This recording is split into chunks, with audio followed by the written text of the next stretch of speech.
नमस्कार दोस्तों, मैं हूं दीपक मिश्रा। जैसा कि आप जानते हैं कि आयुष्मान में हर बार हम स्वास्थ्य संबंधी समस्याओं पर खास जानकारी देते हैं और इस कड़ी में आज हमारे साथ जुड़ रहे हैं डॉक्टर जय कुमार राय, जो Balco nuclear medical centre Raipur Chhattisgarh में कंसल्टेंट मेडिसिन है। डॉक्टर जय कुमार, आपका स्वागत है इस कार्यक्रम में।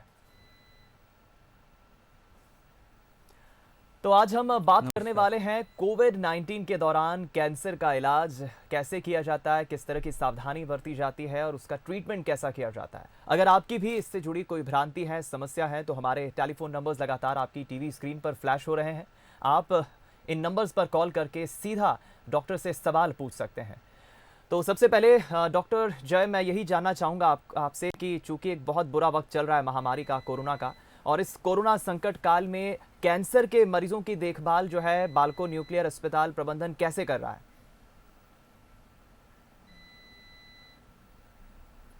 बिल्कुल। चूँकि हमारा hospital Balco medical centre Chhattisgarh का एक सबसे बड़ा कैंसर का अस्पताल है और यहाँ पर पूरे प्रदेश के आसपास के प्रदेशों के भी पेशेंट आते हैं, तो ये हमारे लिए बहुत ही बड़ा चैलेंज है कि हम उनको कोरोना से बचाते हुए कैसे उनका इलाज भी करें, पेशेंट्स और उनके रिलेटिव को भी बचाएं और ख़ुद को भी बचाएं। तो इसके लिए हम लोगों ने कई स्टेप्स पे, कई गाइडलाइंस के हिसाब से कई स्टेप्स फॉलो किए हैं, जिसमें पेशेंट जैसे आता है, जैसे ही हॉस्पिटल में आता है तो उसकी स्क्रीनिंग होती है कि उसमें कोई सिम्टम तो है, सिम्टम तो नहीं है। अगर उसमें कोई सिम्टम है तो उसको अलग ट्राइज किया जाता है, और अगर बाय द वे कोई पेशेंट ऐसा है जो जिसमें ऐसे कोई सिम्टम नहीं है तो उनको अलग ट्राई किया जाता है, और उस हिसाब से उनके जिनमें सिम्टम हैं उनको उनमें सावधानी ज़्यादा बरतते हुए उन पेशेंट्स को देखा जाता है। और जिनमें सिम्टम नहीं है, ऐसे कोई सिम्टम जो कि या वो कोविड एरिया से नहीं आए हैं, तो उनको हम जो है जल्दी से क्यू में लगा के उनको हम पहले इलाज करके, और उनको हम, ताकि भीड़ ना बढ़े हॉस्पिटल में। फिर बैठने की व्यवस्थाएं हैं, जैसे उसमें हमने काफ़ी चेंजेस किए हैं, जैसे आजू बाजू नहीं बैठना है, एक आदमी बैठेगा, उसके बाद एक सीट खाली रहेगी। तो बैठने में भी ऐसे हमने कुछ प्रबंधन किए हैं जिससे कि लोगों को क्राउड मैनेजमेंट हो, और हम खुद ही फ़ोन से अभी लोगों को फ़ोन करते हैं कि आप जहाँ तक पॉसिबल हो आप एक पेशेंट के साथ एक ही आदमी आए, ऐसा ना हो कि भीड़ बना के आएँ। हालांकि कुछ जो सीरियस मरीज हैं उनके साथ तो डेफिनेटली एक से ज़्यादा लोगों को आना पड़ता है, लेकिन जो मरीज आराम से चल फिर सकते हैं, अपना स्वयं की देखभाल कर सकते हैं, उनके साथ हम कहते हैं कि एक के साथ एक ही लोग आएँ। और इस तरह हम भीड़ को भी ध्यान देते हुए साथ में इमरजेंसी सर्विसेज जो हैं उनको, आपको चूँकि लाइफ एंड डेथ का जहाँ जहाँ मामला है उसको हम ध्यान में रखते हुए उनको हम प्रायोरिटाइज करते हैं, उनको हम पहले लेते हैं, और चाहते हैं कि वो जितनी भी सिचुएशन है वो सब हम आराम से हैंडल कर पाएँ। तो इस तरह हम कुछ प्रिकॉशंस लेते हुए, कुछ रोज़मर्रा की जो पहले की जो चीज़ें थी उसमें कुछ छोटी छोटी चेंजेस करते हुए हमने अपने हॉस्पिटल को लगातार पेशेंट्स को सेवा देने के लिए ओपन रखा है। और इसी तरह हमने क्या किया है कि डॉक्टर्स में भी हमने जो है शिफ्ट चेंज कर दिए, जैसे आधा स्टाफ कुछ दिन आता है, फिर आधा स्टाफ उसके बाद आता है। वो ऐसा इसलिए है क्योंकि मान लीजिए कि एक टीम जो आ रही है, अगर वो किसी भी तरह प्रभावित हो जाती है कोविड से या कुछ, तो ऐसा ना हो कि हमें पूरा का पूरा अस्पताल ही बंद करना पड़ जाए। तो इस तरह की कुछ गाइडलाइंस जो कि ministry of family and health welfare की तरफ से हम लोगों को दी गई हैं, उसको फॉलो करते हुए हम लोगों ने ये सब जो है कदम उठाए हैं। ये बहुत अच्छी बात है कि बाल्को मेडिकल सेंटर में तमाम प्रिकॉशंस के साथ वो सावधानियां भी बरती जा रही हैं और उसके मुताबिक ट्रीटमेंट जो है पेशेंट्स पहुंचते हैं हॉस्पिटल में उन्हें दिया जा रहा है। डॉक्टर जय, मैं ये भी जानना चाहूँगा कि क्या कैंसर के मामलों का ऑनलाइन परामर्श जो है, ऑनलाइन कंसल्टेशन जो है द्वारा, वो प्रतिबंधित किया जा सकता है? बिल्कुल बिल्कुल बिल्कुल। हमारे हॉस्पिटल में ऐसी सुविधाएं चालू कर दी गई हैं जिसमें हम ऑनलाइन कंसल्टेशन भी दे रहे हैं। तो ऐसे मुझे लगता है कि कई हॉस्पिटल्स हैं, चूँकि ये टेक्नोलॉजी का युग है और ऐसी बीमारी है, तो डेफिनेटली हमको टेक्नोलॉजी को मैक्सिमल यूज़ करना चाहिए, ताकि हम लोगों का पर्सनल कांटेक्ट कम से कम कर सके वहाँ जहाँ वाकई इसे कम किया जा सकता है। ये नहीं कि जिनको ज़रूरत है उनको नहीं, लेकिन डेफिनेटली हर सिम्टम जो है पेशेंट को बड़ा लग सकता है और वो घबरा सकते हैं। तो ऐसे केसेस में क्या होता है कि हम उनसे उनकी फ़ाइल वगैरह जो भी है वो हम उनसे ऑनलाइन मंगाते हैं, ऑनलाइन उनको अपॉइंटमेंट देते हैं। हमारे यहाँ का डॉक्टर खुद उनको कॉल करता है और कॉल करके उनसे सारी जानकारी लेता है। पहले वो फाइल की स्टडी खुद कर लेता है, उसके बाद वो कॉल करता है, कॉल करके उनसे जो भी उनको लगता है कि क्या हो सकता है इसे, उस हिसाब से उनसे सिम्टम पूछे जाते हैं, उनसे कुछ जानकारी जुटाई जाती है और उस बेसिस पे हम ये डिसीजन लेते हैं कि वाकई वो पेशेंट को जो सिम्टम है वो कितना सीवियर है, उसे तुरंत हॉस्पिटल आने की आवश्यकता है या वो बहुत ही माइल्ड रूप से सिम्टम। तो जो बिल्कुल माइल्ड सिम्टम होते जो हमें मालूम है कि हाँ ये पेशेंट इस बीमारी से गुजर रहा है, तो ये बिल्कुल कॉमन सिम्टम है, तो उसमें उनको सांत्वना दी जाती है। कुछ मेडिकेशन जो दिए जा सकते हैं वो उन्हें बताए जाते, प्रिस्क्राइब किए जाते हैं, ऑनलाइन ही बताए जाते हैं और उनको कम से कम उनको हम बचाते हैं कि वो अननेसेसरी हॉस्पिटल में आने से बचें, लोगों के कांटेक्ट में आने से बचें।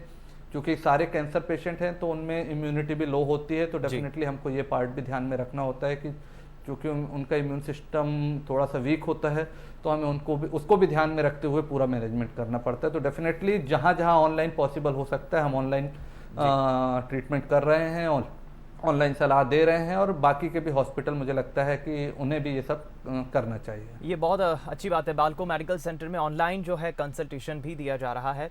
डॉक्टर जय, यहाँ एक बड़ा सवाल अब ये खड़ा होता है कि कोरोना ने इतना परेशान कर दिया है लोगों को कि जो प्री एग्जिस्टिंग डिजीज़ है, फिर चाहे वो कैंसर ही हो या कोई और भी डिजीज़ हो, प्री एग्जिस्टिंग डिजीज़ में मान लीजिए किसी पेशेंट को कैंसर है और कैंसर ऐसे डिजीज़ के बाद अगर कोरोना का भी ये जो खतरा पैदा हो रहा है, तो ऐसे में उन पेशेंट्स को कितनी सावधानी बरतना चाहिए, किस तरह से बरतना चाहिए और क्या जोखिम उन कैंसर पेशेंट्स को रहता है?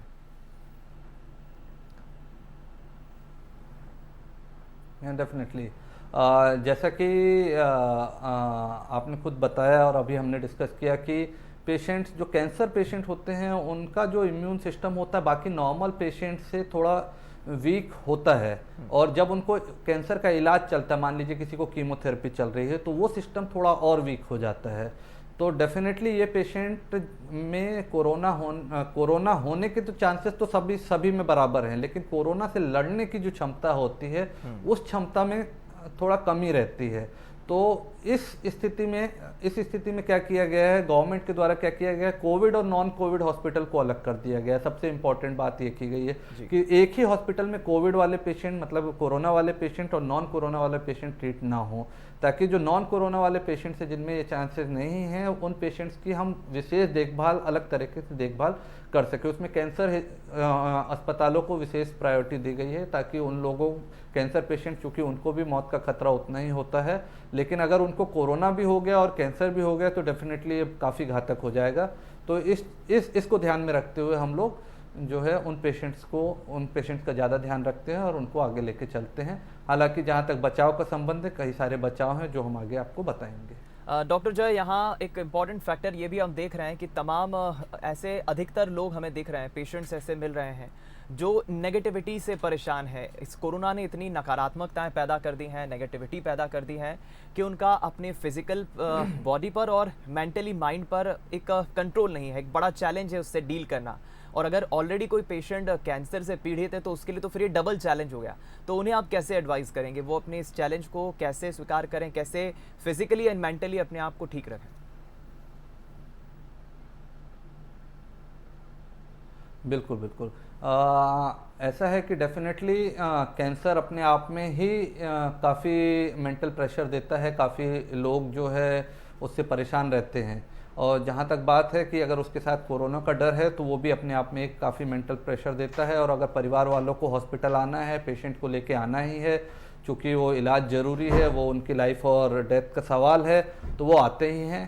तो इसमें सारे परिवार को एक साथ रहना, उनको इस बात की समझना, बेसिकली समझ होना कि हाँ हमें क्या करना है और क्या नहीं करना, वो ज़्यादा ज़रूरी है।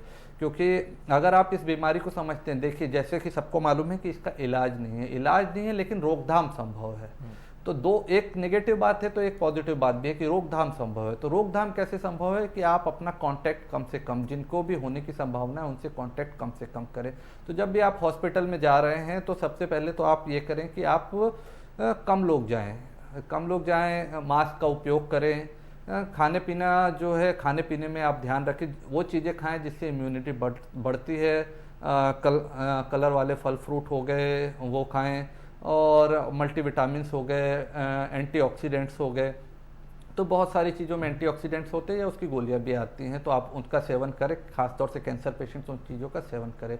अब जहाँ तक रही मेंटल स्ट्रेस की बात, तो ये तो हो गई फिजिकल स्ट्रेस, क्योंकि मेंटल के साथ फिजिकल भी हमेशा एसोसिएटेड रहता है। जहाँ मेंटल स्ट्रेस की बात हुई तो उसके लिए आप अपना रूटीन को बना के रखें, मतलब जिस समय पे जो काम करना होता है वो काम करें। आप ये ना हो कि आप उससे परेशान होकर आप अपना रूटीन चेंज करें। आप वैसे ही पड़े हुए हैं, आप निगेटिविटी में पड़े हुए हैं, आप न्यूज़ नंबर बढ़ता जाएगा। जो भी आप नंबर देख रहे हैं, तो लगातार नंबर देखने की आवश्यकता आपको नहीं है। आप डिसाइड कर लें दिन में एक बार न्यूज़ देखें, 2 बार न्यूज़ देखें, लेकिन आप उतने में ही वो नंबर देखें। और अगर आपको देखना लगता है और नहीं देखना है तो कोई बात नहीं, आपके पास अगर कोई बहुत ही इंपॉर्टेंट न्यूज़ है तो वो डेफिनेटली आप तक पहुंच ही जाएगी किसी न किसी माध्यम से। तो उसको बहुत सारी निगेटिव न्यूज़ आप अवॉइड करें। जो भी पॉजिटिव चीज़ें हैं आप वो देखें मीडिया में, उसको फॉलो करें। और एक्सरसाइज है रेगुलर, अगर आप एक्सरसाइज कर सकते हैं या आपका पेशेंट अगर चल फिर सकता है, वॉकिंग ही हो गई, घर में वॉक करें। घर के बाहर की सलाह नहीं दी जा रही, घर के अंदर ही वॉक करें। टेरिस है तो टेरिस पे वॉक करें। सुबह शाम थोड़ी हवा, टेरिस की जो हवा आती है, शुद्ध हवा आती है, उसको ले। थोड़ा धूप जो है वो भी जरूरी है। तो इस तरह जो कुछ चीज़ें हैं, प्राणायाम करें, और फलों का सेवन और भोजन का ख्याल रखें। तो अगर हम इन सब चीज़ों को ध्यान रखते हैं और परिवार के साथ रहते हैं, परिवार वाले भी आपको, चूंकि इंडियन कल्चर में हमेशा एक व्यक्ति दूसरे व्यक्ति का सपोर्ट करते हो, डेफिनेटली हम एक अच्छी जगह हैं जहां हमारे पास मेंटल सपोर्ट हमेशा है। तो डेफिनेटली इन सब के साथ मुझे लगता है कि हम इन सब स्थितियों से, इन मानसिक तनाव से उबर सकते हैं और उसको कम तो डेफिनेटली रख सकते हैं। बिल्कुल ठीक कहा आपने। डॉक्टर जय, ये भी हम जानना चाहेंगे कि चूंकि अभी कोरोना को लेकर कोई भी वैक्सीनेशन तो तैयार हुई नहीं है, तमाम जो है रिसर्चर्स जारी हैं कोरोना के वैक्सीनेशन बनाने के लिए, लेकिन कैंसर पेशेंट्स में भी हम अगर देखें जो कीमोथेरेपी कराते हैं, उन्हें ज़्यादा चांसेस रहता है, एक भ्रम भी रहता है कि हम कीमोथेरेपी कराते हैं तो क्या हमें ज़्यादा चांसेस हैं कोरोना होने के। हालांकि हम ये भी देख रहे हैं कि एक अनसिम्टोमेटिक कोरोना भी काफ़ी सुनाई दे रहा है, दिख रहा है कि जिसमें कोई सिम्टम्स नहीं होते। तो हथियार के तौर पे सोशल डिस्टेंसिंग, मास्क लगाना, दूरी बनाए रखना, अभी यही हम फॉलो कर रहे हैं। तो एक रूटीन टेस्ट की हम बात करें तो कैंसर पेशेंट्स को कितने दिनों में रूटीन टेस्ट के लिए हॉस्पिटल जाना होगा, और जो कीमोथेरेपी कैंसर कराते हैं कैंसर पेशेंट्स, उन्हें आप क्या एडवाइस करेंगे? बिल्कुल, जो कैंसर पेशेंट कीमोथेरेपी करा रहे हैं तो उनका इम्यूनिटी लो है। तो कहने का मतलब ये है कि इम्यूनिटी लो होने के चांसेस हैं, तो उनको इन्फेक्शन होने का उनसे इन्फेक्शन से लड़ने का जो है वो क्षमता थोड़ी कम है। तो डेफिनेटली हम उनकी विजिट को कम से कम करना चाहते हैं हॉस्पिटल में, जितनी ज़रूरी है उतनी ही विजिट। फिर जैसे हो गया रिपोर्ट्स वगैरह, जैसे आपने कोई ब्लड इन्वेस्टिगेशन आपको प्रिस्क्राइब किया, तो अब ब्लड इन्वेस्टिगेशन भी डॉक्टर सोच समझ के कितना ज़्यादा एक्सटेंड कर सकते हैं, कब तक उसको बढ़ाया जा सकता है, उस हिसाब से एडवाइस की जा रही हैं। तो कुल मिला के कॉन्टैक्ट को कम करने का, उनके बाहर निकलने को कम करने की कोशिश सारे मेडिकल फैटर्निटी, सारे हॉस्पिटल कम कर रहे हैं। फिर रही है कि हमेशा मोस्ट ऑफ द टाइम क्या होता था कि आपको रिपोर्ट लेने भी एक बार आना पड़ता था। तो अभी हम लोगों ने उसको बालको मेडिकल सेंटर में उसको ऑलमोस्ट पूरी तरह खत्म कर दिया है कि अगर आपको सिर्फ रिपोर्ट लेने आना है तो आपको सिर्फ रिपोर्ट के लिए आने की जरूरत नहीं। हमने सुविधा प्रोवाइड की है, आप ईमेल दीजिए, व्हाट्सअप दीजिए, हम आपको उसमें रिपोर्ट दे देंगे। और रिपोर्ट को देखने के बाद अगर उसमें कुछ मेडिकेशन में कुछ माइनर चेंजेस हैं, जैसे हमने पहले ही मेडिकेशन दे दिए हैं, मान लीजिए खून की कमी लग रही है, आयरन ऐड करना है, तो हम उसको आपको बाद में फ़ोन से, व्हाट्सअप से हम आपको वो सब मॉडिफिकेशन ऑनलाइन कर देते हैं। तो वो आपको उतना आने की जो है वो बच जाती है और आपका एक्सपोजर कम हो जाता है। तो ओवरऑल इसको एक्सपोजर कम करने की पूरी तरह से कोशिश की जा रही है। बाकी हॉस्पिटल में भी जब पेशेंट आता है तो उसको मास्क, उसके अटेंडेंट को मास्क, हाथ धोना, जब भी वो बाहर निकल रहा है उसको अंदर आने के समय वो हाथ धोना और बाहर जाते समय हाथ धोना, इन सब को भी हम फॉलो करा रहे हैं। तो इससे जो है उनको खुद को, और जब आप वापस लौट के घर जाएं तो डेफिनेटली मुझे लगता है कि आपको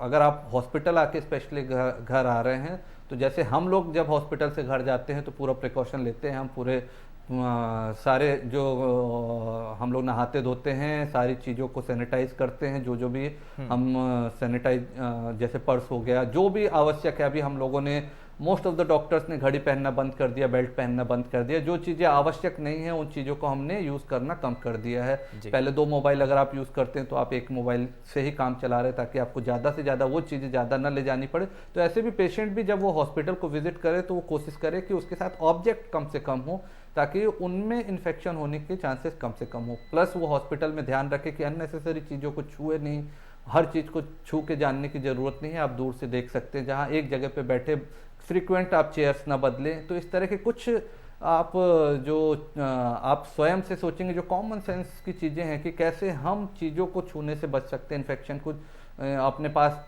पहुंचने से रोक सकते हैं, अगर आप वो सब फॉलो करते हैं तो डेफिनेटली मुझे लगता है कि आप बेहतर स्थिति में रहेंगे और इससे कम से कम प्रभावित होने के चांस आपको रहेंगे। बिल्कुल डॉक्टर जय, आपके जवाब से ज़रूर ये लगता है कि कोरोना ने ना सिर्फ आम लोगों की लाइफस्टाइल को बदला है, बल्कि एक डॉक्टर के भी जो व्यवहार को बदला है उसके पेशेंट के प्रति, उसके लाइफस्टाइल के प्रति।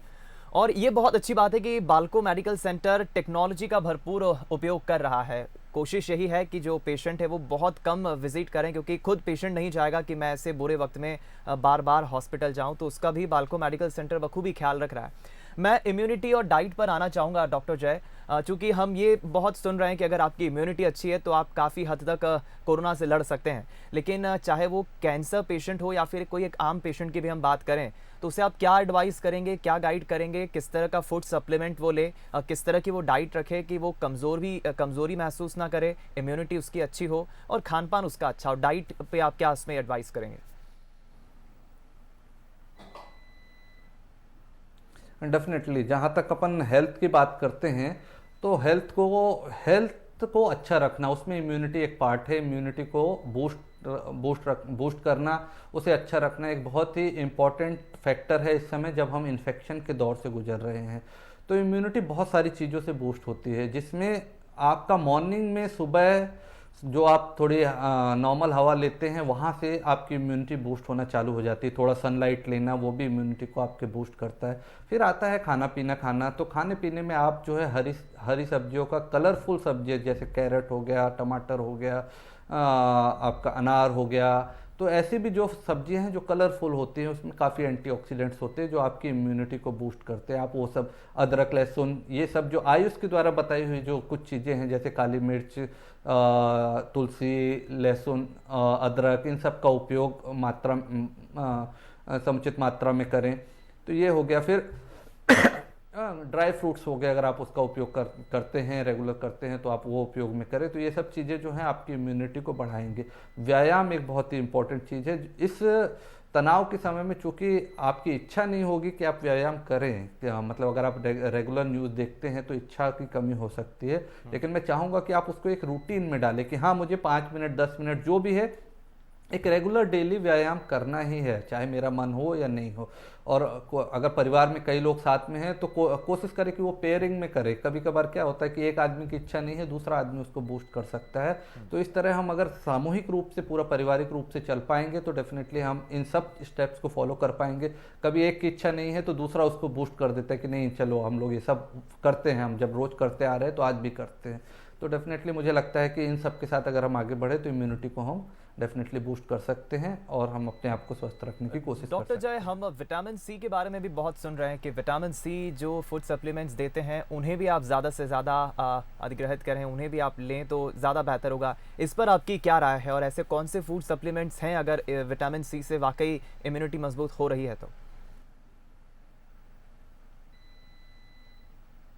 डेफिनेटली विटामिन सी और विटामिन ई ये दो हैं जिनको हम इम्यूनिटी मजबूत करने के लिए, इम्यून सिस्टम को बूस्ट करने के लिए, और जिंक ये तीसरा है। जिंक जो है इम्यूनोमॉड्यूलेटर का काम करता है। तो ये कुछ तत्व ऐसे हैं जो आपकी इम्यूनिटी को, अगर हम माइक्रो मिनरल्स की बात करें और विटामिन की बात करें तो उसमें आते हैं ये, जो आपकी इम्यूनिटी को बूस्ट करते हैं। तो विटामिन सी जहाँ तक बात करेंगे, जितने भी खट्टी चीज़ें होती है, आपको खट्टे फल या खट्टे फल स्पेशली जो होते हैं, वो सब आपके इम्यूनिटी को बूस्ट करते हैं और वो हेल्प करते हैं आपको इन्फेक्शन से लड़ने में।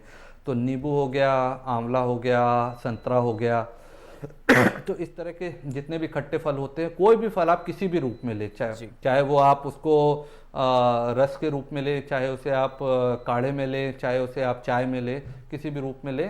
और ज़्यादा से ज़्यादा अगर आप उसे कच्चा लेते हैं, मतलब फ्रेश लेते हैं, उसे आप गर्म ना होने दें, तो आपको ज़्यादा फायदेमंद हो सकता है। तो ये सब जो है विटामिन सी। जहाँ तक बात है जिंक की, तो बच्चों को जिंक के कुछ सप्लीमेंट्स आते हैं और आपके लिए भी जिंक के कुछ सप्लीमेंट आपको मिल सकते हैं, वो चाहें तो आप यूज़ करें। वो इम्यूनोमॉड्यूलेटर का काम करता है, आपकी इम्यूनिटी को, बच्चों की इम्यूनिटी को बढ़ाने में मदद करता है। जी डॉक्टर जॉय, बहुत महत्वपूर्ण जानकारियां आपने दी हैं, तमाम सवालों के जो जवाब आपने दिए उससे काफ़ी जानकारी हमें मिली है। अंत में मेरा एक सवाल यही रहेगा कि अब दर्शकों को और तमाम लोगों को आप क्या मैसेज देंगे? कोरोना के खिलाफ हमें किस तरह लड़ना है, चाहे फिर वो कैंसर पेशेंट्स हो या कोई भी आम लोग ही क्यों ना हो, आम व्यक्ति क्यों ना हो, क्या मैसेज देंगे दर्शकों को? डेफिनेटली जहाँ तक अब लॉकडाउन का ये तीसरा फेज चालू हो गया है जैसा कि है, लेकिन ये लॉकडाउन हम सब समझते हैं कि बहुत लंबा नहीं चलाया जा सकता, इसे कभी न कभी हमें ख़त्म करना ही होगा। तो कैसे हम इस कोरोना की जंग को जीत सकते हैं, ये सबसे इम्पोर्टेंट है। इसके लिए जो नॉर्मल, जो हमें बार बार समझाया जा रहा है, चाहे वो टीवी हो, चाहे रिंगटोन हो, चाहे कहीं भी हो, सोशल डिस्टेंसिंग हमें रखना बहुत ज़रूरी है। तो आप कहीं भी जाए, अननेसेसरी, सबसे पहले तो आप अननेसेसरी घर से बाहर ना निकले। अगर ज़रूरत नहीं है तो बाहर ना जाए। जो काम फ़ोन से हो सकता है, ऑनलाइन हो सकता है, उसे कोशिश करें कि फ़ोन से ऑनलाइन आप निपटाएं। जो बिल हो गए, बिल वगैरह आप ऑनलाइन भर सकते हैं, उसे घर में ही भरें। बिल बच्चों को घर में ज़्यादा से ज़्यादा रखने की कोशिश करें। तो बाहर निकलना बहुत, अभी हम कुछ कॉलोनियों में देख रहे हैं कि लोग जो है वॉकिंग भी करना चालू कर दिया है। लोगों ने मास्क पहनना, लोगों ने अवॉइड किया है, मास्क पहन ही नहीं रहे। वो सोच रहे हैं कि शायद जो है लॉकडाउन के साथ ही कोरोना खत्म हो गया, लेकिन ऐसा नहीं है। आप मास्क जरूर पहने, जब भी आप बाहर जाएं, घर से बाहर निकले, आप मास्क जरूर पहने। और जब वापस लौटे तो आपको नहाना धोना, हाथ पैर धोना, आप कितना एक्सपोजर है आप खुद सोच सकते हैं कि कितना एक्सपोजर, अगर आपने सिर्फ हाथों से टच किया है तो आप हाथ जरूर धोएं, साबुन से अच्छे से हाथ धोएं, डिसइंफेक्टेंट का उपयोग करें। और मास्क के लिए मैं बोलूँगा कि मास्क को ज़रूर पहने। मैं महिलाओं से निवेदन करना चाहूँगा क्योंकि घर में जो है वो उनकी बातें सब सुनते हैं और वो चाहें तो मास्क को एक फैशन मॉडल बना सकती हैं। मैं महिलाओं से विशेष अनुरोध करूँगा कि वो घर से बाहर निकलने पे प्रतिबंध लगाएं, अननेसेसरी निकलने से प्रतिबंध लगाएं और मास्क का उपयोग वो सब खुद करें और सबको करने के लिए उसे प्रेरित करें। और बच्चों को विशेष रूप से ये ना समझे कि जी, ये बीमारी, ये लंबी चलने वाली लड़ाई है, तो इसको हमको दैनिक दिनचर्या के रूप में अपनाना ही होगा। तो इसे डेफिनेटली उसके रूप में अपनाएं। भले ही बच्चों में, बड़े बच्चों में और यंग एज में ये इन्फेक्शन की डेथ रेट कम है, लेकिन जीरो नहीं है। आप ये ना समझे कि वो जीरो है, डेफिनेटली उसमें भी डेथ हो रही हैं और होंगी।